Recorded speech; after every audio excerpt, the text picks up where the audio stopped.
Hello and welcome. So we were discussing uh, biogeochemical cycle. So in last class हमने nitrogen cycle को discuss किया था. Next है carbon cycle. ठीक है. So let's discuss this carbon cycle. ठीक है. इसके बाद बाकी टॉपिक्स भी हम करेंगे. So carbon cycle, architecture of the cycle. तो पहले हम जानेंगे कि इसके रिजर्वायर पूल्स क्या है. ठीक है. रिजर्वायर मीन्स कि कार्बन कहाँ कहाँ एग्जिस्ट करता है और फॉर्म्स क्या है, कार्बन किस किस फॉर्म में एग्जिस्ट करता है. ठीक है. तो इसके 5 रिजर्वायर्स पूल है. रिजर्वायर्स हैं एटमॉस्फेयर, बायोस्फीयर, हाइड्रोस्फीयर, ठीक है, सॉइल, पीडोस्फीयर और लिथोस्फीयर, रॉक्स एंड सेडिमेंट्स में. ठीक है. और ये पांचों रिजर्वायर्स के बीच में साइकिल होता है. एटमॉस्फेयर से बायोस्फीयर, बायोस्फीयर से हाइड्रोस्फीयर, फिर हाइड्रोस्फीयर से एटमॉस्फेयर. ठीक है. इसी इसी ये जो पांचों रिजर्वायर्स है प्राइमरी, इन्हीं के बीच में साइकिल होता है कार्बन. ठीक है. तो ये हो गया हमारा रिजर्वायर्स के बारे में. दूसरा है हमारा केमिकल फॉर्म. कार्बन का केमिकल फॉर्म जो है, कार्बन के क्या क्या होता है. जैसे कार्बन डाइऑक्साइड के रूप में होता है एटमॉस्फेयर में. ठीक है. बायोटिक में जैसे ऑर्गेनिक कंपाउंड्स होते हैं, बहुत सारे हैं अपना, ग्लूकोज से लेके सब में कार्बन ही तो है. और एबायोटिक अपना है. ठीक है. जिसमें कि डिजॉल्व इनऑर्गेनिक कार्बन्स हैं कि फिर एक्वस CO2 होता है, कार्बोनिक एसिड हो गया, बाइकार्बोनेट्स हो गए, कार्बोनेट्स हो गए.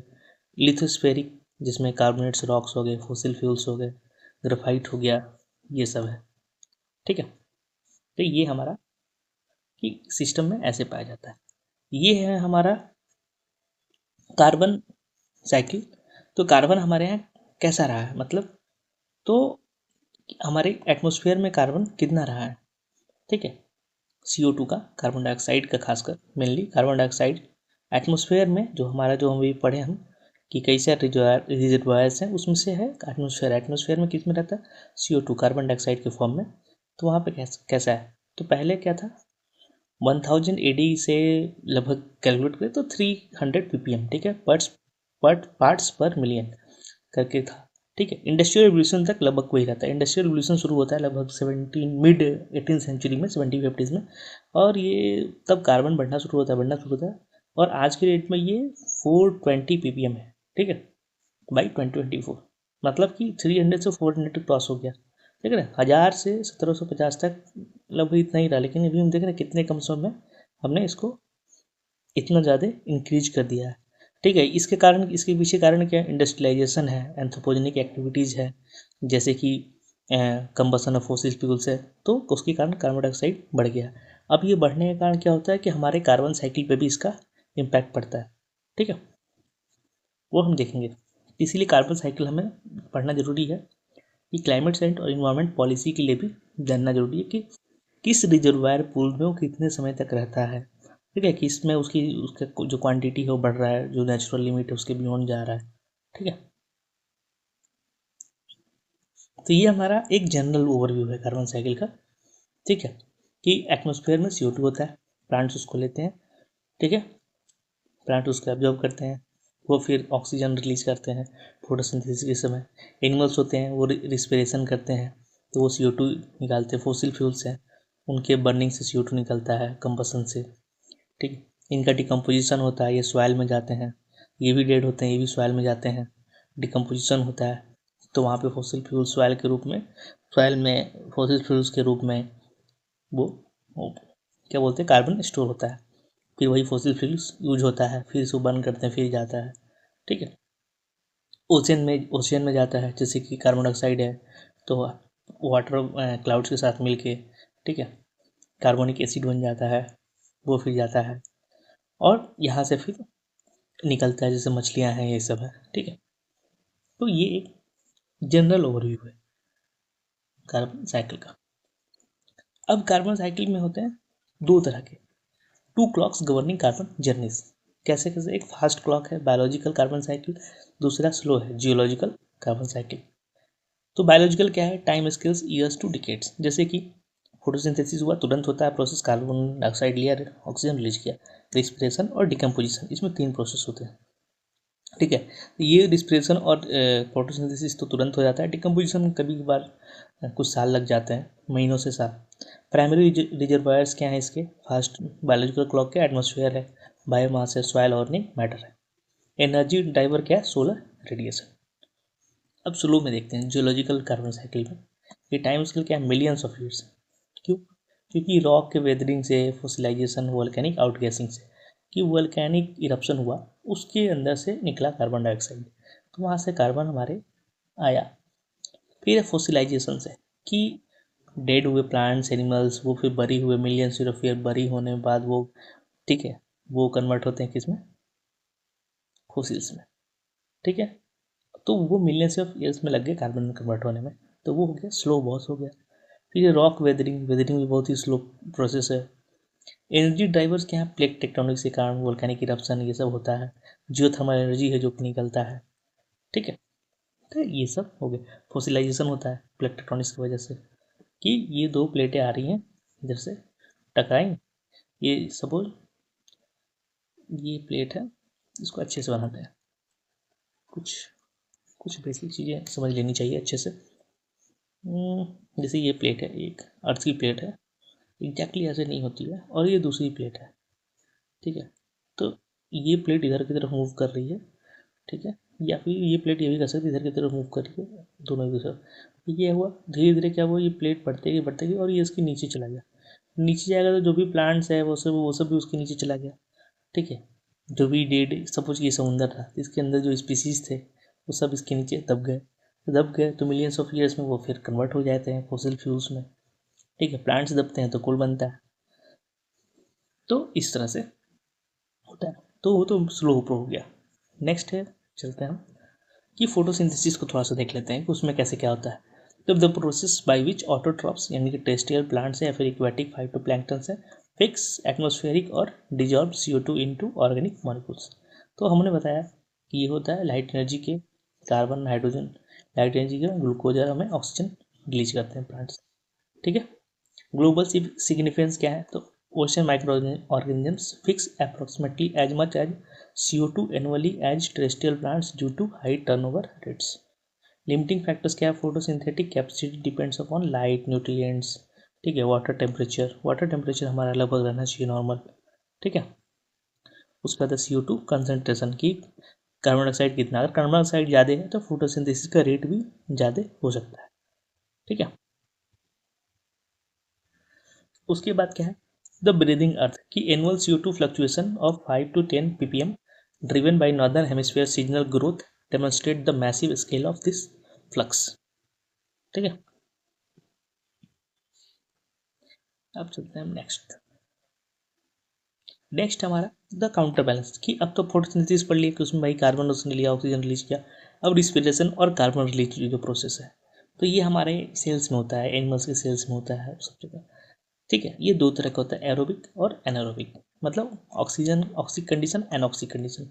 ठीक है, तो ये क्या है? The cellular oxidation of organic molecules to generate energy, हमने भी लास्ट क्लास में पढ़ा था ना, ATP। ठीक है, क्या होता है? एनर्जी के यूनिट होती है, मॉलिक्यूल्स होते हैं। ठीक है, इक्वेशन क्या है कि यहाँ पे ग्लूकोज है, ऑक्सीजन ऑक्सीडाइज होता है, और फिर कार्बन डाइऑक्साइड एनर्जी और वाटर में रिलीज होता है। ठीक है, पर ग्लूकोज मॉलिक्यूल में कितने से कितने ATP मॉलिक्यूल्स होते हैं? ठीक है, 30 to 32 ATP मॉलिक्यूल्स पर ग्लूकोज यील्ड करता है। ठीक है, नाइट्रोजन साइकिल हमने पढ़ा था पूरे अच्छे से। ATP की इनसाइड के कि occurs continuously day and night in contrast to light dependent photosynthesis, मतलब फोटोसिंथेसिस के लिए लाइट चाहिए।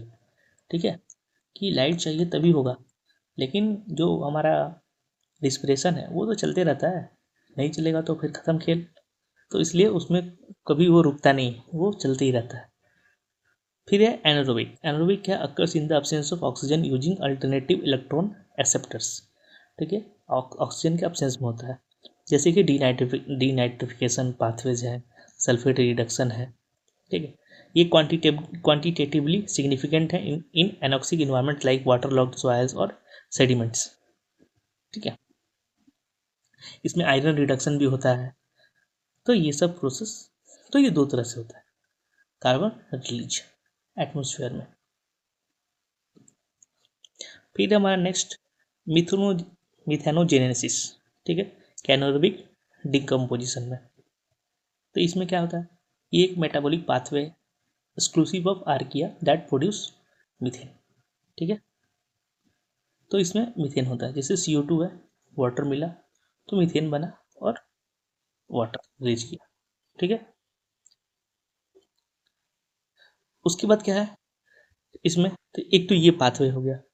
ठीक है, कि इसमें कई सारे हमारे पाथवेज हैं, जो कि मिथेनोजेनेसिस का एक प्रोसेस है जिसके थ्रू भी एनारोबिक डिकम्पोजिशन होता है, उसमें कार्बन रिलीज होता है।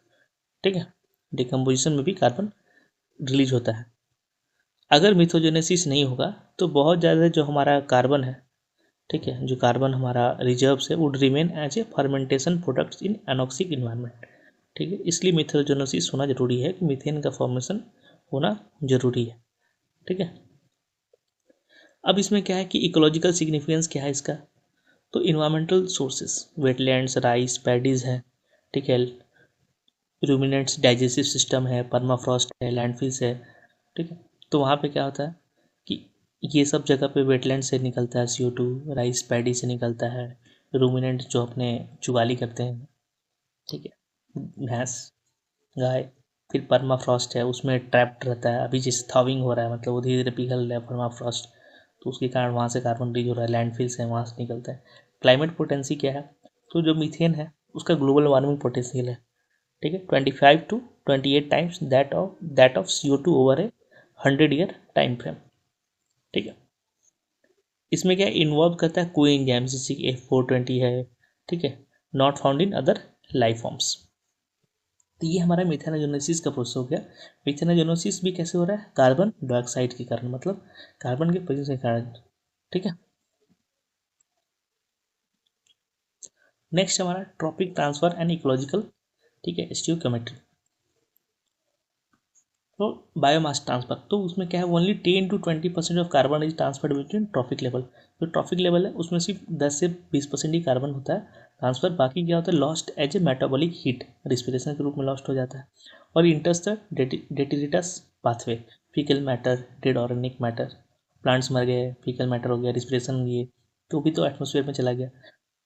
फूड सिर्फ बायोमास ट्रांसफर कितना हुआ, 10 से 20% ट्रॉपिक लेवल पे, एक से दूसरे में, जैसे कि हमारा बॉडी की जो बिल्डिंग ब्लॉक है हमारा, जैसे कि शरीर में है, ठीक है, तो उसमें जो कार्बन है, ऑर्गेनिक कार्बन है, तो वो सब उसने कंज्यूम किया, नेक्स्ट प्राइमरी प्राइम प्रोड्यूसर्स को प्राइमरी ने, तो वहाँ पे गया कार्बन, बाकी तो लॉस्ट ही है वो। ठीक है। फिर है कार्बन नाइट्रोजन रेशियो का, highlights the elemental composition mismatch between different life forms. तो प्लांट मटेरियल में जो कार्बन नाइट्रोजन का रेशियो होता है वो लोग 20 से 50:1। ठीक है, सॉइल ऑर्गेनिक मैटर में 10 से 15:1। एनिमल टिश्यू में, ठीक है, जो हमारा भी है, 3:5 कार्बन होते हैं, 1:1। Implication, nitrogen often the limiting nutrients for growth and decomposition, a key constant in ecosystem carbon recycling. कि नाइट्रोजन जहाँ ज़्यादा होता है ना, वहाँ पे ग्रोथ और डिकम्पोजिशन को लिमिट करता है। अब देखिए, जैसे कि हमारा जो चिप्स का पैकेट होता है, कई सारा होता है, उसमें नाइट्रोजन गैस की फिल किया जाता है, क्यों, ताकि डिकम्पोज ना हो, जल्दी खराब ना हो, लंबे समय तक रह सके। और भी कुछ कुछ केमिकल मिलाते हैं। ठीक है, तो नाइट्रोजन के प्रेजेंस में जब एक्स्ट्रा नाइट्रोजन रहता है तो डिकम्पोजिशन स्लो होता है, चीज़ें खराब स्लो होती हैं। ठीक है, चलते हैं नेक्स्ट, ट्रॉपिक लेवल का ट्रांसफर हो गया। तो ये हमारा एक और देख लेते हैं कि फोटोसिंथेसिस कर रहा है, फिर एटमॉस्फेयर से CO2 आ रहा है जिसने लिया। अब प्लांट के रेसिड्यू रह गए कुछ, मतलब पौधे हो गए, टहनियाँ हो गई, वो सॉइल के अंदर चला गया। सॉइल ऑर्गेनिक मैटर में डिकम्पोज होगा माइक्रोब्स के द्वारा, स्टेबल ह्यूमस बनेगा। ठीक है, लीचिंग अर्थवर्म के थ्रू, फिर ये क्या होता है, लीच होता है। ठीक है, और ये डिजॉल्व ऑर्गेनिक कार्बन हो जाता है, ये ग्राउंड वाटर में जाके मिल गया।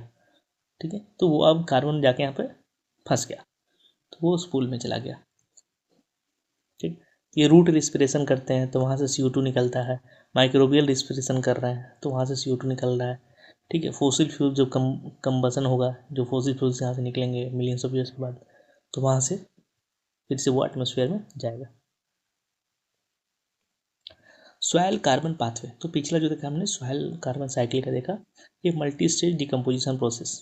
तो इसमें कैसे होता है, तो पहले स्टेज में लीचिंग और फ्रेगमेंटेशन होगा, कि कीड़े पत्ते खा गए, ठीक है, water soluble compounds are washed out, soil form जैसे अर्थवर्म है, ऑर्थ्रोपोड्स हैं, physically break down the litter increasing surface area. Next में क्या होगा, कैटाबोलिज्म होता है, ठीक है, कैटाबोलिज्म ऑफ लाइवलाइव सबस्ट्रेट्स की जो टुकड़े टुकड़े बचे हैं उनके साथ क्या होना है। तो माइक्रोब्स क्या करते हैं, रैपिडली कंज्यूम करते हैं, ठीक है, सिंपल शुगर्स और amino acids. A peak in CO2 release occurs during this phase. यहाँ पे बहुत ज़्यादा CO2 रिलीज होता है क्योंकि वो जो कंज्यूम करते हैं तो सबको कन्वर्ट करने के लिए, उसको पचाने के लिए एनर्जी CO2 रिलीज होता है बहुत ज़्यादा, ठीक है। उसके बाद हमारा नेक्स्ट आता है थर्ड स्टेज। तो थर्ड स्टेज हमारा इसमें आता है, तो इसमें स्लो डिकम्पोजिशन ऑफ रिक्लैसिटेरेंट मटेरियल, ठीक है, रिकैल्सिट्रेंट मटेरियल, ठीक है। तो यहाँ पे क्या होता है कि रेजिस्टेंट कंपाउंड्स होते हैं जैसे लिग्नाइन, ठीक है, एंड सेलुलोज, ये भी लास्ट क्लास में पढ़े थे, are broken down slowly by specialised fungi या बैक्टीरिया, उनके द्वारा ही इनको स्लोली ब्रेक डाउन होते हैं, क्योंकि ये जैसे लिग्नाइन हो गया, सेलुलोज हो गए, कॉम्प्लेक्स पॉलीफेनॉल्स होते हैं, ठीक है, पॉलीफेनॉल्स होते हैं, तो वो भी बहुत ही स्लो डाउन ब्रेक मतलब स्लो डाउन होते हैं। इनके लिए स्पेशलाइज्ड इंजाइमेटिक सिस्टम चाहिए और ज़्यादा लंबा समय लगता है। इसके कारण क्या होता है, this leads stage leads to the formation of humus, इसके कारण ह्यूमस बनता है, a stable complex and long lasting form of soil organic carbon. तो ह्यूमस क्या है कि एक सॉइल ऑर्गेनिक कार्बन का ही फॉर्म है, ठीक है। तो ये हमारा हो गया सॉइल में जो पाथवे है कार्बन का, वो चलते नेक्स्ट। अब है सॉइल ऑर्गेनिक कार्बन मिनरलाइजेशन, ठीक है, कंट्रोल्स एंड ड्राइवर्स की इसको कौन कौन से इसके पीछे कैसे कैसे ये ड्राइव होते हैं और क्या क्या चीज़ें हैं जो कंट्रोल करती हैं, ठीक है। तो सबसे पहले है कि देखते हैं कि temperature rate increase exponentially a critical climate change feedback, ठीक है, कि एसोसी mineralization increases the exponentially with the temperature, कि जैसे जैसे टेम्परेचर बढ़ेगा, ठीक है, तो सॉइल ऑर्गेनिक कार्बन का जो मिनरलाइजेशन है वो बढ़ते ही जाएगा, ठीक है, एवरी 10 डिग्री के लिए डबल हो जाता है, ठीक है। तो ये क्रिटिकल कंसर्न है क्लाइमेट चेंज फीडबैक के लिए, कि वार्मिंग में एसिलरेट डिकम्पोजिशन, जैसे गर्म होगा तो डिकम्पोजिशन बढ़ जाएगा, जिसके कारण कि CO2 ज़्यादा रिलीज होगा, फिर डिकम्पोजिशन होगा तो माइक्रोबियल रिस्पिरेशन होगा, उसके कारण ज़्यादा CO2 रिलीज होगा, ठीक है। तो टेम्परेचर इंक्रीज के साथ ये carbon soil carbon organic carbon जो मिनरलाइजेशन है उसकी स्पीड ज़्यादा बढ़ेगी, और बढ़ेगी तो डिकम्पोजिशन मतलब वही डिकम्पोजिशन ही होता है उसमें सॉइल ऑर्गेनिक कार्बन मिनरलाइजेशन के प्रोसेस में, और उसके कारण माइक्रोबियल रिस्पिरेशन ज़्यादा होगा, CO2 ज़्यादा रिलीज होगा। दूसरा है सबस्ट्रेट क्वालिटी, ठीक है, high carbon nitrogen ratio and lignification slow come decomposition, ठीक है।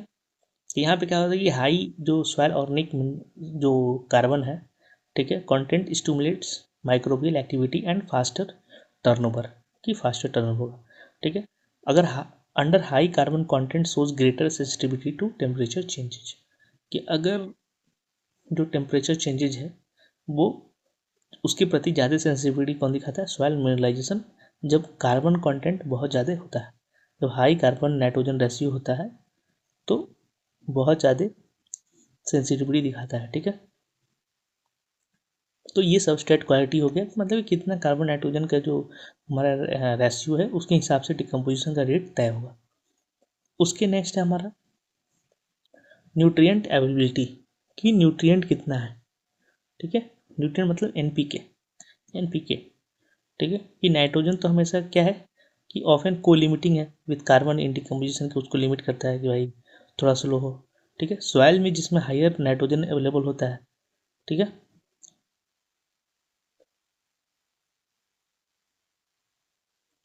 अच्छा, को limiting with carbon in decomposition है, ठीक है। फास्फोरस और पोटेशियम क्या करते हैं इसमें, इनेबल करते हैं माइक्रोबियल बायोसिंथेसिस को, और soil with higher available nitrogen support क्या करते हैं, इसकी चीज़ को सपोर्ट करते हैं, नाइट्रोजन अगर ज़्यादा है सॉइल में तो फास्टर डिकम्पोजिशन रेट्स को, ठीक है। अच्छा, स्लो डाउन नहीं करते, हाँ फास्ट करते हैं नाइट्रोजन, ठीक है।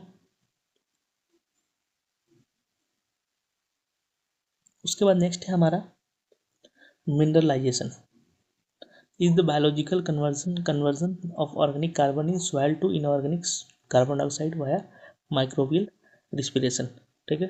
तो मिनरलाइजेशन में हमारा क्या होता है कि बायोलॉजिकल कन्वर्जन है, मिनरलाइजेशन जो हम सॉइल ऑर्गेनिक कार्बन मिनरलाइजेशन था उसके बारे में हम पढ़ लेते हैं। मिनरलाइजेशन क्या है, biological conversion of organic carbon है into soil to inorganic CO2 via microbial respiration, कि माइक्रोबियल रिस्पिरेशन के द्वारा जो ऑर्गेनिक कार्बन है उसका बायोलॉजिकल कन्वर्जन करते हैं इनऑर्गेनिक कार्बन डाइऑक्साइड के रूप में। फिर है सॉइल मॉइस्चर तो ऑप्टिमल है 50 to 80% water holding capacity both drought and water logging inhibit activity. ठीक है, कि क्या होता है कि इनहैबिट एक्टिविटी मतलब कि अगर ड्रॉट और वाटर लॉगिंग कंडीशन है तो माइक्रोबियल रिस्पिरेशन रेट घट जाता है। तो एनारोबिक कंडीशन में क्या होता है, शिफ्ट हो जाता है। ठीक है, रिस्पिरेशन टुवर्ड्स क्या हो जाएगा, अभी लास्ट में पढ़े थे ना, क्या हो जाता है एनारोबिक कंडीशन में, मिथेनोजेनेसिस होने लगेगा, मीथेन फॉर्मेशन होने लगेगा रैदर देन की कार्बन डाइऑक्साइड बनने की जगह। फिर है ऑक्सीजन अवेलेबिलिटी। ठीक है, तो ऑक्सीजन अगर ज़्यादा है तो ज़्यादा एनर्जी, हायर एनर्जी आएगा पर ग्लूकोज मॉलिक्यूल। ठीक है, इसके कारण क्या होता है कि रेट ऑफ कार्बन साइकिल और उसके एंड प्रोडक्ट्स पे अंतर पड़ता है। ठीक है, कुछ कुछ छोटा करें सॉइल मॉइस्चर, हाँ ठीक सब। इसमें एक चीज़ और भी है, soil moisture P soil pH भी होता है, सॉइल पीएच का भी इम्पैक्ट रहता है। ठीक है, कि ऑप्टिमल जो माइक्रोबियल डिकम्पोजिशन के लिए है वो है 5.5 से 5.7 तक। ठीक है, अब चलते हैं नेक्स्ट। तो नेक्स्ट हमारा क्या है, the oceans roles as a carbon buffer. ठीक, ओशियंस का क्या रोल है, तो oceans contain 38,000 gigatons of carbon as dissolved in organic carbon, रफली 50 times द एटमोस्फेरिक पुल, कि जितना एटमोस्फेयर में कार्बन है उसके 50 गुना ज़्यादा वाटर में है, लेकिन वो किस चीज़ के रूप में, डिजॉल्व्ड इनऑर्गेनिक कार्बन के रूप में ओशन में। ये sea exchange govern by concentration gradient, CO2 diffuses from high to lower concentration temperature, cold water holds more dissolved CO2, wind speed increases, gas transfer rate. अब जैसे टेम्परेचर की बात कर लें कि कोल्ड वाटर में ज़्यादा क्या होता है, डिजोल्व कार्बन डाइऑक्साइड होता है। जैसे कि हमारा कोल्ड ड्रिंक है ना, जो हम पीते हैं, जो भी ब्रांड का पीते हो कोल्ड ड्रिंक्स, जो सॉफ्ट ड्रिंक्स होते हैं, तो उसमें आ जाता है ना, तो उसमें क्या होता है, उसको ठंडा क्यों रखना पड़ता है, क्योंकि वो ठंडा नहीं रहेगा तो उसमें कार्बन उतना नहीं रहेगा, वो कार्बन नहीं रहेगा तो फिर आपको मज़ा नहीं आएगा। ठीक है, तो वो वही है, उसमें वही रहता है, इसलिए उसको ठंडा रखना होता है। ठीक है, तो जितना ज़्यादा ठंडा उतना ज़्यादा वो कार्बन डिजॉल्व करने की, जो कार्बन डाइऑक्साइड को डिजॉल्व करने की अंदर कैपेसिटी होती है, तो कार्बन डाइऑक्साइड के डिजॉल्व के कारण ही हमें वैसा फील होता है, इसलिए उसको ठंडा रखना होता है। ठीक है, तो जैसे कि जो हमारा पोलर रीजन्स हैं या फिर ठंडे वाले एरियाज है उसमें ज़्यादा कार्बन डिजॉल्व रहता है। अब क्या है कि अगर टेम्परेचर बढ़ रहा है, ओवरऑल ग्लोबल वार्मिंग हो रही है, सी का भी टेम्परेचर बढ़ रहा है, उसके कारण क्या होगा कि कार्बन रिलीज होगा। ठीक है, कार्बन कार्बन रिलीज होगा तो क्या होगा, तो वो फिर एटमोसफेयर में जाएगा, कार्बन डाइऑक्साइड तुरंत बन ही जाएगा, और क्या उसके कारण और फिर गर्म होगा, फिर और गर्म होगा, तो ये क्या हो जाएगा, फीडबैक लूप हो जाएगा, जिसके कारण की चीज़ें और ख़राब होती जाएंगी। ठीक है, विंड स्पीड से हमारा गैस ट्रांसफर रेट बढ़ जाता है। उसके बाद कंसनट्रेशन ग्रेडियंट का तो पहले लिए कि CO2 diffuses from higher to lower concentration. अब हम चलते हैं नेक्स्ट कार्बोनेट सिस्टम का। तो जब CO2 डिजॉल्व होता है it forms a chemical equilibrium. ठीक है, तो ये है, देख लीजिएगा, ए टिपिकल ओशन pH 8.2 लगभग होता है, bicarbonate is dominant species around 19%। ठीक है, ये हमारा ओशियन के साथ था। तो how the ocean pump carbon to the depth, कि अब भाई उसमें चला गया तो डेप्थ में गया। कई बार हम कई सारे मॉडर्न मेथड पढ़ते हैं कि एयर कैप्चर करो कार्बन को, और मतलब क्लाइमेट चेंज से लड़ने के लिए, और उसको समुद्र की गहराइयों में स्टोर करो, लेकिन करता है कैसे, तो ये प्रोसेस है। ठीक है, कि CO2 आया यहाँ पे, ये सी ओशन सर इंटरफेस पे, इसमें मिक्स हो गया, फिर थर्मो हलाइन सर्कुलेशन होता है। ठीक है, कि ठंड जो भारी पानी होता है वो नीचे जाता है, cold dense CO2 rich water sinks at the poles and is transfer through through the deep oceans, ये सिंक करता है। ठीक, और ये नीचे की तरफ चला जाता है। ठीक है, ये एक फिजिकल प्रोसेस है, सिंपल सी लॉजिक। दूसरा है बायोलॉजिकल पंप, कि biological process where phytoplankton fix the carbon which is then transported to depth via sinking organic particles. जैसे इनके सेल्स हैं, फिकल पैलेट्स हैं, उनके साथ वो धीरे धीरे धीरे, जैसे कोकोलिथोफोर्स होते हैं, धीरे धीरे धीरे धीरे नीचे चले गए, तो नीचे जाके वो ऊपर आ ही नहीं पाएगा। ठीक है। अब उसमें कोई वैसा आ जाए, वोल्केनिक इरप्शन आ जाए, या फिर प्लेट्स की वजह से हो जाए, या फिर हम जाके वहाँ से क्या बोलते हैं जो हम पढ़े थे मेटालिक नोड्यूल्स ये सब है करें, या फिर ये लेयर पे लेयर जम गया इसके ऊपर, फिर ये हाई टेम्परेचर और हाई टेम्परेचर और प्रेशर के अंदर में कन्वर्ट होकर क्या बोलते हैं फोसिल्स फ्यूल्स में, हम फिर उसको ऊपर ले आए और ड्रिल करके, और फिर हम उसको जलाए, बर्न किया, तो फिर CO2 निकलेगा।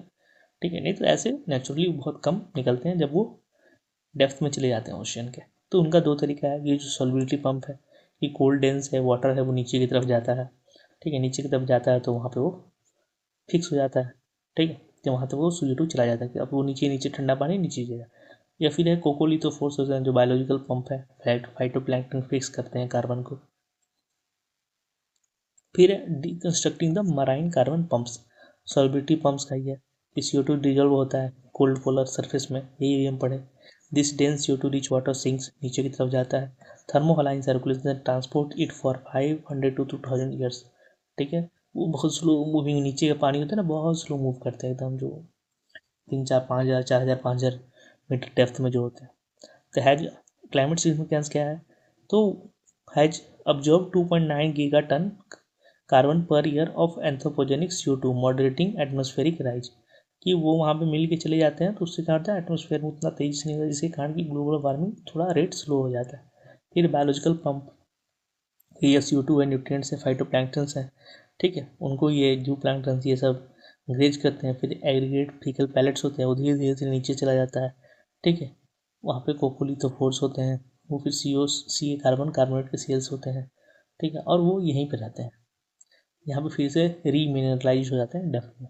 ये फाइटोप्लैंक्टन फिश करते हैं, जो प्लैंक्टन को खाते हैं, उनका फीकल मटेरियल होता है वो नीचे जाता है। Aggregate sink with 99% remineralised at depth. फिर only 1% of sinking organic carbon reaches the sea floor for long term burial. ये सिर्फ 1% ही होता है, बाकी तो वो फिर जो सर्कुलेशन होता है उसके साथ जाते हैं। कोकोलिथोफोर्स का क्या रोल है, तो the calcifying organisms create calcium carbonate shells that act as a, ठीक है, ब्लास्ट। ठीक है, accelerating the sinking but also reducing alkalinity.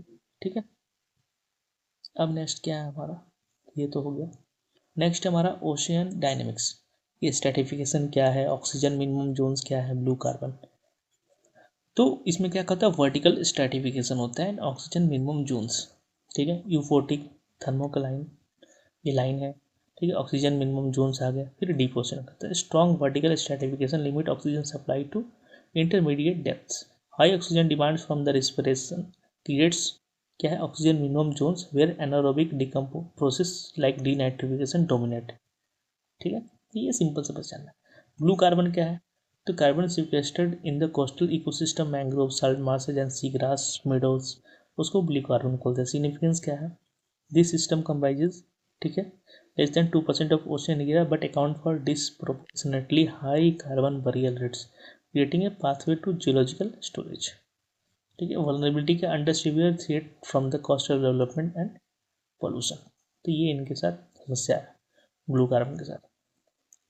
ठीक है, कि ब्लू कार्बन क्या है कि जो कार्बन मैंग्रोव्स हैं या सीग्रास हैं मीडोज हैं सैल्ट मार्स है वो अपने अंदर जो ट्रैप करके रखें उनको ब्लू कार्बन बोलते हैं। फिर हमारा स्लो साइक्लिंग। ठीक है, अब स्लो साइक्लिंग थोड़ा सा हम देख लेते हैं कि इसमें क्या होता है। ठीक है, तो slow cycling archiving carbon in the lithosphere. तो इसमें क्या है, इसमें कोर प्रोसेस क्या है, फॉसिलाइजेशन। तो फॉसिलाइजेशन क्या है, transformation of buried organic material into long term carbon storage forms. ठीक है, इसके रिक्वायरमेंट क्या है कि लार्ज स्केल एक्यूमुलेशन होना चाहिए बायोमास का, रैपिड बरियर होना चाहिए by inorganic sediment mud silt जिसके द्वारा, एनारोबिक कंडीशन में होना चाहिए टू प्रिवेंट कंप्लीट डिकम्पोजिशन। फिर डिपोजिशनल इन्वायरमेंट जैसे कि एनोक्सिक लेक बॉटम सेल एक्सोराइन में, फ्लूवियल डेल्टाइक रीजन में रिवर डेल्टाज हो गए, मराइन में सैलो बेसिन होंगे या कॉन्टिनेंटल सेल्फ्स हो गए। ठीक है, तो यहाँ पे क्या है कि फोसिलाइजेशन बिगिंस, तो शुरू हो जाता है कि तुरंत शुरू हो जाता है कि जैसे ही बरी हुआ जो ऑर्गेनिक मैटर है शुरू हो गया, बट मिलियंस ऑफ ईयर्स लग जाते हैं। ठीक है, जैसे जैसे कि जैसे कि जब जैसे जैसे कि सेडिमेंट लोड बढ़ते जाता है तो उसको समय लगता है। जैसे कि ये देख सकते हैं कि यहाँ पे एनारोबिक कंडीशन है, यहाँ पे ये जो है ऑर्गेनिक मैटर कभी रहा होगा, उसके ऊपर लेयर के होते हुए, ठीक है, ये भी ऑर्गेनिक मैटर है। इसके ऊपर इनऑर्गेनिक सेडिमेंट जैसे मर्ड सीड का लेयर बनते गया। अब टाइम और प्रेशर के साथ ये क्या होगा, एनारोबिक कंडीशन पे ऑक्सीजन तो है नहीं वहाँ पे, ठीक है, ये कन्वर्ट हो जाएंगे किसी चीज़ में फोसिल्स के रूप में, या तो कोल या फिर अपना पेट्रोलियम, ठीक है, क्रूड ऑयल, तो वो है। तो ये मिलियंस ऑफ ईयर्स लगता है। फिर है from biomass to fuel, coalification and oil genesis. तो कोल फॉर्मेशन कैसे होता है, जब प्लांट्स होता है, ठीक है। प्राइमरी सोर्स क्या है कोल फॉर्मेशन का, टेरेस्ट्रियल प्लांट्स, ठीक है। यहाँ पे क्या करना चाहिए, प्रेशर होना चाहिए, हीट होना चाहिए और बहुत समय चाहिए, ठीक है, ये सब चाहिए। तो क्या होते हैं कि जो हमारा एंशियंट पीट स्वाम्स था, वहाँ पे ये सब प्लांट्स से इकट्ठे हो गए, और एक मतलब बहुत सारे जो प्लांट्स थे, जैसे कि कह सकते हैं टीज थे, फॉन्स थे, मोसिस थे, और वो फिर समय के साथ उसके ऊपर मिट्टी ये सब जमते गया, तो स्लो स्लो धीरे धीरे वो फिर कन्वर्ट होते गए, ठीक है, फोसिल्स के रूप में। तो यहाँ पे सबसे पहले क्या बनता है, सबसे पहले बनता है पीट, ठीक है। ये पार्सली डिकम्पोज प्लांट मैटर होता है जो कि एनारोबिक स्वाम कंडीशन में मिलता है, पीट। उसके बाद थोड़ा और समय और प्रेशर होता है तो सॉफ्ट कोल बनता है, ठीक है, कि माइक्रोबियल डिकेडेशन हो रहा है, कॉम्पैक्शन हो रहा है, ऊपर से प्रेशर बढ़ रहा है, ठीक है। उसमें लगभग 70% कार्बन होता है, लिग्नाइट। उसके बाद हमारे यहाँ बहुत सारे कोल इसी ग्रेड के पाया जाता है। उसके बाद बिट्यूमिनस कोल, यहाँ पे हायर कॉम्पैक्शन होता है, हीट बहुत ज़्यादा होता है, प्रेशर पे और ज़्यादा होता है, मतलब ये, और जैसे ये लेयर मान लें, ठीक है, जैसे ये अर्थ मान लें, सपोज ये अर्थ का लेयर है, ये नीचे गहराई में जा रहा है, तो इस गहराई में पीट मिलेगा, फिर और नीचे गए तो यहाँ पे लिग्नाइट मिलेगा, और नीचे गए तो क्योंकि प्रेशर बढ़ा ना, प्रेशर बढ़ेगा, हीट और समय भी बढ़ रहा है, क्योंकि ये नया ऊपर वाले तो नए लेयर होंगे और पुराने हैं, तो बिट्यूमिनस कोल यहाँ पे 80% कार्बन होता है। फिर और नीचे गए तो उसमें क्या होता है, एंथ्रासाइट, जो कि हार्ड कोल होता है। इसमें क्या होता है, 92% तक कार्बन हो सकता है, ठीक है। इसमें जियो केमिकल चेंजेज आते हैं, जैसे कि एरोमेटाइजेशन होता है, कि जो ऑर्गेनिक कंपाउंड्स हैं रीअरेंज होते हैं इनटू एरोमेटिक रिंग स्ट्रक्चर में। फिर कंडेंसेशन भी होता है, लार्ज पॉलीमरिक स्ट्रक्चर फॉर्म होता है। डिहाइड्रेशन होता है, वाटर धीरे धीरे रिमूव, जिसमें वाटर पाया जाता है, इसमें वाटर होता है, इसमें और कम वाटर होता है, इसमें और कम होता है, डिहाइड्रेशन होता है। फिर डीवोलेटाइजेशन होता है, ठीक है, कि धीरे धीरे वोलेटाइल कंपाउंड्स होते हैं वो भी लॉस्ट होते जाते हैं, ठीक है, जैसे कि पीट में बहुत ज़्यादा होते हैं वोलेटाइल कंपाउंड, क्लिनाइट में भी होते हैं, बिट्यूमिनस में और कम होते हैं, एंथ्रासाइट में सबसे कम होते हैं, ठीक है। तो ये कोल के फॉर्मेशन में कितना लगता है, 10 to 100, ठीक है, ऑफ मिलियंस ऑफ ईयर्स लगते हैं, ठीक है, लाखों करोड़ों साल लगते हैं, ठीक है। जो हमारा जो मेन कोल सीम है वो लगभग कार्बोनिफेरस पीरियड में बना हुआ है, ठीक है, around 359 to 299 million years ago, ठीक है, when atmospheric oxygen was exponentially high, ठीक है। उसके कारण क्या था कि ऑक्सीजन बहुत ज़्यादा से खूब खूब पेड़ खूब पेड़ खूब पेड़, चारों तरफ पेड़ ही पेड़, उसके बाद फिर वो दब गया, ठीक है। तो वो हमारा ये कार्बन, मतलब क्या चीज़, कोल बनने का हमने बात कर लिया। अब दूसरा आ जाए पेट्रोलियम और गैस फॉर्मेशन, ठीक है, पेट्रोलियम और गैस फॉर्मेशन की बात करते हैं, ठीक है, पेट्रोलियम और गैस फॉर्मेशन की। फिर नेक्स्ट हमारा है क्या है, पेट्रोलियम, ठीक है, और गैस का फॉर्मेशन, ठीक है। पेट्रोलियम और गैस का फॉर्मेशन कैसे है, तो ये है हमारी लाइन, देखिए आप जैसे जैसे नीचे जाएंगे इंक्रीजिंग टेम्परेचर एंड डेप्थ है, ठीक है। तो इसमें हम पढ़ते हैं, इसमें क्या होता है कि ऑर्गेनिक मैटर होता है, ठीक है। तो इसमें प्राइमरली जो हमारा सोर्स होता है वो क्या होता है, मराइन ऑर्गेनिक, ठीक है, मरीन ऑर्गेनिक मैटर्स होते हैं, जैसे फाइटोप्लैंक्टन्स हो गए, जो प्लैंक्टन्स हो गए, बैक्टीरियल बायोमास हो गया, ठीक है। कुछ कुछ ऐसा नहीं है कि पेट्रोलियम टेरेस्ट्रियल ऑर्गेनिक मैटर से नहीं आता है, लेकिन प्राइमरली हमारा फाइटोप्लैंक्टन्स और बैक्टीरियल बायोमास से आता है, ठीक है। तो इसमें अलग अलग तरह के स्टेजेस इसमें भी होते हैं, ठीक। इसमें एक स्टेज होता है सबसे पहले बायोजेनेटिक स्टेज, कि पार्शियल बैक्टीरियल डिकम्पोजिशन और माइक्रोबियल अल्टरेशन होता है ऑर्गेनिक मैटर का, ठीक है। तो इसका हो गया बायो, ठीक है, जेनेटिक स्टेज, बायोजेनेटिक स्टेज हो गया। उसके बाद है डाइजेनेसिस होता है, ठीक है, कि अब वो बरी हो गया, उसके ऊपर सिल्स मड का सेट लेयर आ गया, अब वहाँ पे बरियल हीटिंग होगा, ठीक है। ऑर्गेनिक मैटर को फिर कन्वर्ट किस में होगा, केरोगेन में। केरोगेन क्या है, एक कॉम्प्लेक्स इंसोल्युबल ऑर्गेनिक पॉलीमर है, ठीक है। कि ये फिर डाइजेनेसिस प्रोसेस होता है, 15 to 100 डिग्री टेम्परेचर होता है, बरियल हीटिंग होता है, तो केरोजन में कन्वर्ट होता है। उसके बाद नेक्स्ट प्रोसेस क्या होता है, कैटाजेनेसिस, ठीक है। बायोजेनेटिक यहाँ पे होता है ऑर्गेनिक मैटर बायोजेनेटिक का। फिर होता है डाइजेनेसिस जिसमें केरोगन बनता है। फिर नेक्स्ट होता है कैटाजेनेसिस। कैटाजेनेसिस क्या, डीपर मटेरियल और उसके ऊपर मिट्टी का लेयर आ गया, सिल्ट्स का लेयर आ गया, ठीक है। उसके कारण क्या होता है, थर्मल क्रैकिंग होता है। वहाँ पे टेम्परेचर क्या होता है, 100 to 150 डिग्री सेंटीग्रेड। उसके कारण क्या थर्मल क्रैकिंग होता है केरोजन का इनटू लिक्विड हाइड्रोकार्बन्स, मतलब पेट्रोलियम में और गैसियस हाइड्रोकार्बन या फिर नेचुरल गैस में होता है। कहाँ होता है, कैटाजेनेसिस में। उसको नेक्स्ट प्रोसेस क्या होता है, मिथाइजेनेसिस, और भी नीचे बरियल, और टेम्परेचर क्या होता है ग्रेटर दैन 150 डिग्री सेंटीग्रेड वाले इन्वायरमेंट में। वहाँ पे क्या होता है कि थर्मोजेन देने की नेचुरल गैस, ठीक है, लिक्विड वहाँ पे सिर्फ मिलता है। क्यों, क्योंकि लिक्विड पेट्रोलियम उस लेवल पे, उस डेप्थ पे, उस प्रेशर पे, उस हीट पे सर्वाइव नहीं कर सकता। तो वहाँ पे क्या मिलता है, सिर्फ थर्मोजेनिक जेनिक नेचुरल गैस, ठीक है। तो ऑयल और गैस यहाँ पे बने कैटाजेनेसिस में, जिसमें कि थर्मल क्रैकिंग होता है केरोजन का, ठीक है। केरोजन क्या है, कॉम्प्लेक्स इनसोल्युबल ऑर्गेनिक पॉलीमर है, ठीक है। अब जैसे केरोजन होता है ना, उसके टाइप्स का स्लाइड्स मैंने ऐड नहीं किया ना, चलो कोई नहीं। तो केरोजन से होता है ना, उसके कई सारे टाइप्स भी होते हैं। जैसे टाइप 1, टाइप 2, ठीक। जैसे टाइप 1 होता है एल्गल केरोजन होता है, जिसमें कि हाई हाइड्रोजन कंटेंट होता है, ठीक है। ठीक है, producer light crude oil. Type 2 होता है मिक्स्ड मराइन टेरेस्ट्रियल केरोजन होता है, जिसमें कि इंटरमीडिएट क्रूड ऑयल बनता है। टाइप 3 जो केरोजन होता है वो टेरेस्ट्रियल ऑर्गेनिक मैटर का होता है, जिससे कि हाई ऑक्सीजन कंटेंट होता है, ठीक है। टाइप 4 होता है highly degraded organic matter producer little hydrocarbons, ठीक है। उसके बाद चलते हैं नेक्स्ट।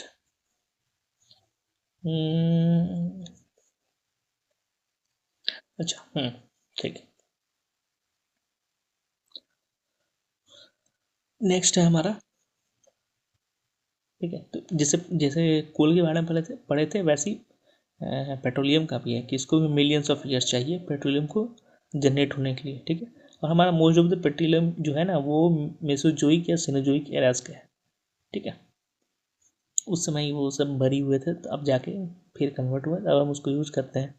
तो वो जो मिलियंस ऑफ ईयर्स फॉर्मेशन हुआ, हम बस कुछ फ्यू हंड्रेड्स ऑफ ईयर्स में हम उसको ख़त्म कर देंगे, जो जैसे हमारे लक्षण है, ठीक है। उसके बाद फिर कुछ रहेगा नहीं, ठीक है। उसके बाद है जो नेचुरल गैस होता है ना, एक चीज़ और जान ही लेते हैं।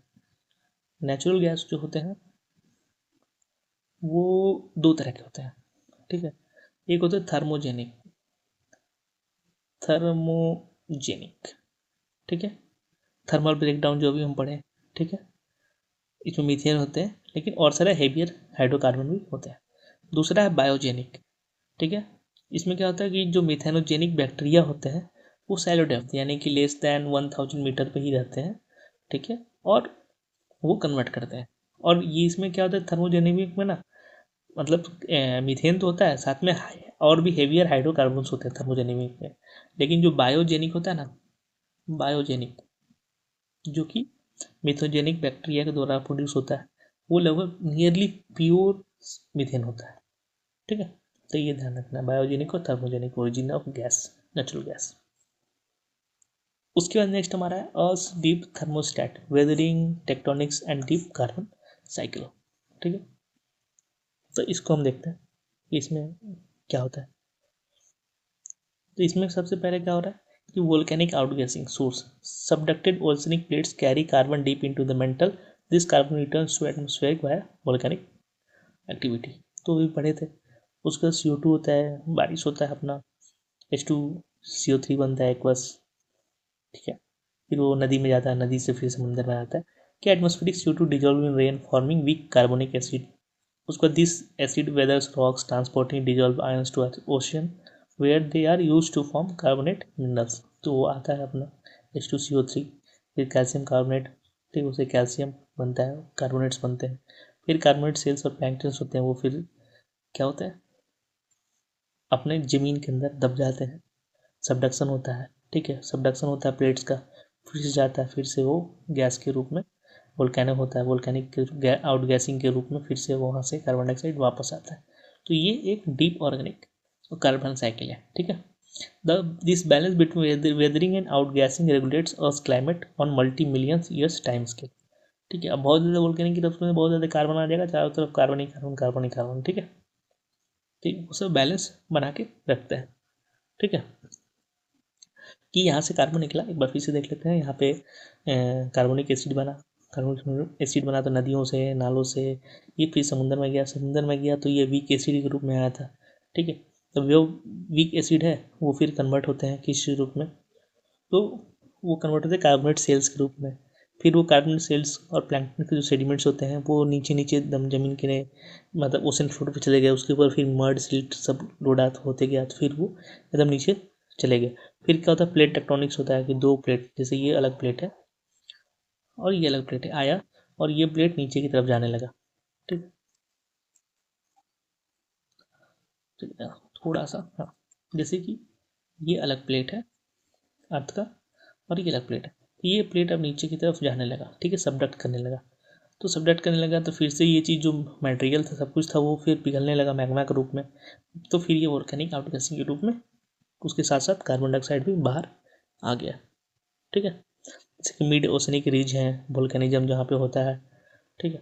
तो वहाँ पे जैसे कि आप देखोगे ना सेट इसके बीच में बहुत सारे मिड ओशनिक रीज है, उनकी प्रोमिनेंटली अगर देखें एकदम पूरा बहुत अच्छे से, वो है अटलांटिक ओशन के बीचों बीच, ठीक है। तो ये लॉन्ग टर्म जो अर्थ के क्लाइमेट है उसमें रेगुलेशन में हेल्प करता है ये डीप कार्बन साइकिल। फिर है human disruption of carbon cycle, the greater acceleration, कि प्री इंडस्ट्रियल बहुत कम था, स्टार्टेड किलिंग कर्व, ठीक है, प्रेजेंट डे इतना हो गया, ठीक है। रेट ऑफ इंक्रीज क्या है 2.5 ppm per year, cumulative emission क्या है, ठीक है, ए मोर देन 2000 गीगाटन, ठीक है। रिसेंट फिनोमेना कि लगभग 1.5 gigaton over 60% was emitted from 1962 to 2019 alone, ठीक है ना। सिर्फ कितने 60 सालों में इतने 60% हमने किया है इमिशन। तो ये भी एक है चैलेंज, लेकिन अब क्या ही किया जाए। फिर है डीकंस्ट्रक्टिंग द एंथ्रोपोजेनिक इमिशन, तो fossil fuel combustion industry 86% of recent emission, energy production है 42%, ट्रांसपोर्टेशन में 24%, ये आ सकता है। क्वेश्चन इस तरह से बनते हैं कि एनर्जी कीजिए डिक्रीजिंग से या इंक्रीजिंग से, इंडस्ट्री 90%, रेजिडेंशियल या commercial 15%, cement production alone accounts for 8% of global CO2 emission due to high temperature calcination of limestone, land use change deforestation 40% of recent emission, removal of photosynthesizing biomass sink loss, combustion and decomposition of cleared biomass, accelerated mineralization of disturbed soil carbon। तो ये सब समस्याएं आज की date में हैं, ठीक है। तो ये सब चीज़ें होती हैं क्योंकि ये हमारे एंथ्रोपोजेनिक, ठीक है, जो इमिशंस है उसके पीछे का कैसे मतलब किसका कितना कंट्रीब्यूशन है उसके बारे में था, ठीक है। चलते हैं next, global carbon budget and unbalance system, average annual fluxes कितने हैं 2010 से 19 के बीच में, सिंक्स कितने 12.5 9.2, एटमॉस्फेरिक ग्रोथ 21.7, ठीक है, सब गीगा टन, ठीक है, CO2 पर ईयर है।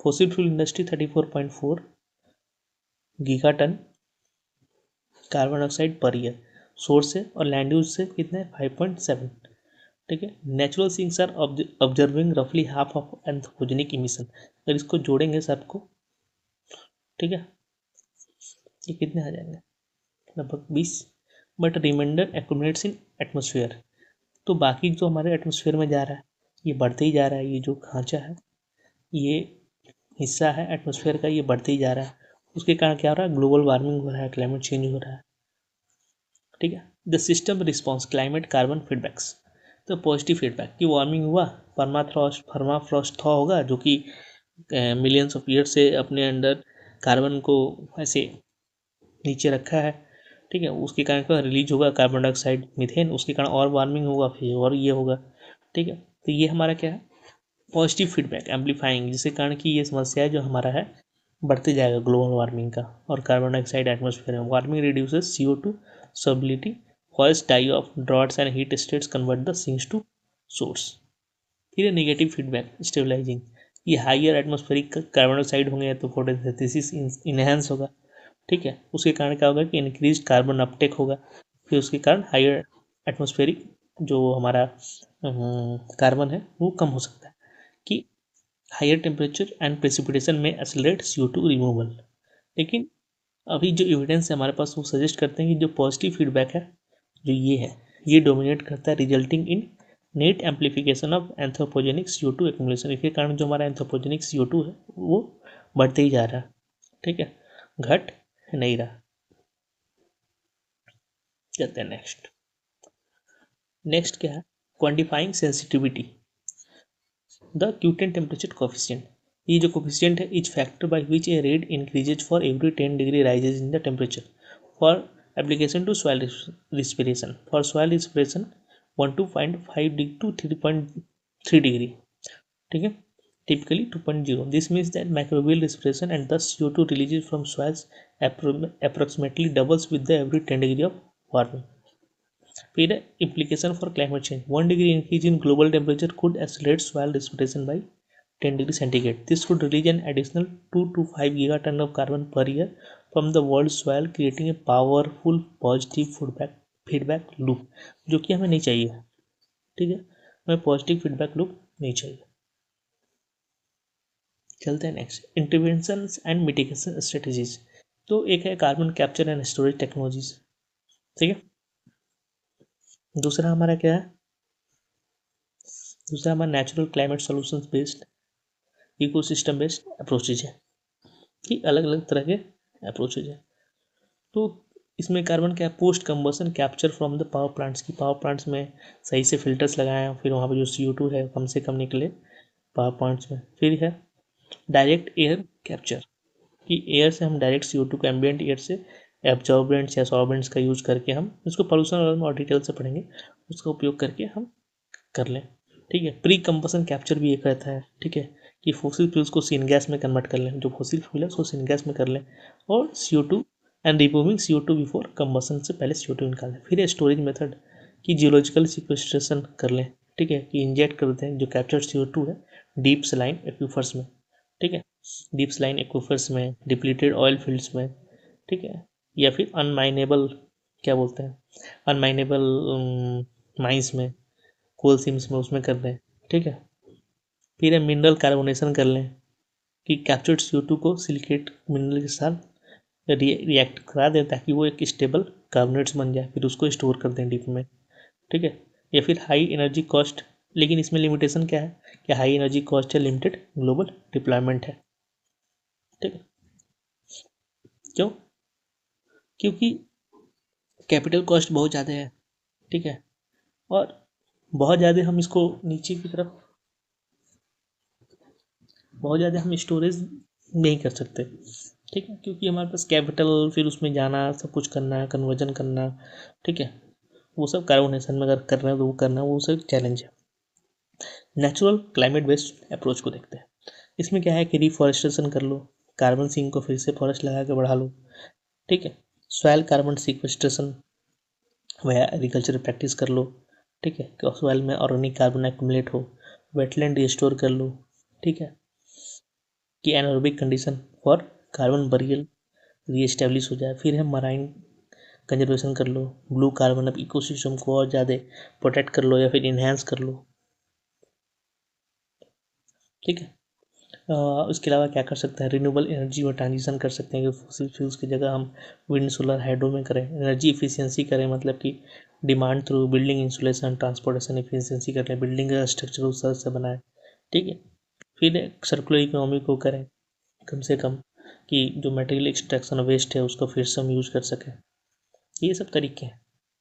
फिर है synthesis the carbon cycle in the anthropocene, कि हमारे ह्यूमन एरा में, ठीक है, the carbon cycle operates across vast spatial and temporal scale regulated by indicate negative feedback. The anthropogenic injection of more than 11 gigaton carbon per year has overwhelmed the system's natural regulatory capacity, ठीक है, और इस चीज़ को हम समझेंगे, ठीक है, requires deep integration of geology, biology, oceanography, atmospheric science, ठीक है। As major biogeochemical systems now reflect the dominant influence of human activities, rebalancing of this fundamental system is the defining scientific and societal challenge for our time. ठीक है, तो ये एक समस्या है और चीज़ें की जा सकती हैं. ठीक है, thank you. If you like this, so अगर आपको अच्छा लगा तो please do like, share and comment and let me know कि इफ़ इम्प्रूवमेंट्स रिक्वायर्ड. देखिए, इम्प्रूवमेंट तो हमेशा ही ज़रूरत पड़ती है, लेकिन आपको किस एरिया में ज़्यादा चाहिए. ठीक है, so that if you let me no, I will work on that. कई बार चीज़ें सामने वालों से बेटर है कि पूछ लें. ठीक है, उसके हिसाब से हम चीज़ें करेंगे. मिलते हैं नेक्स्ट लेक्चर में. बाय.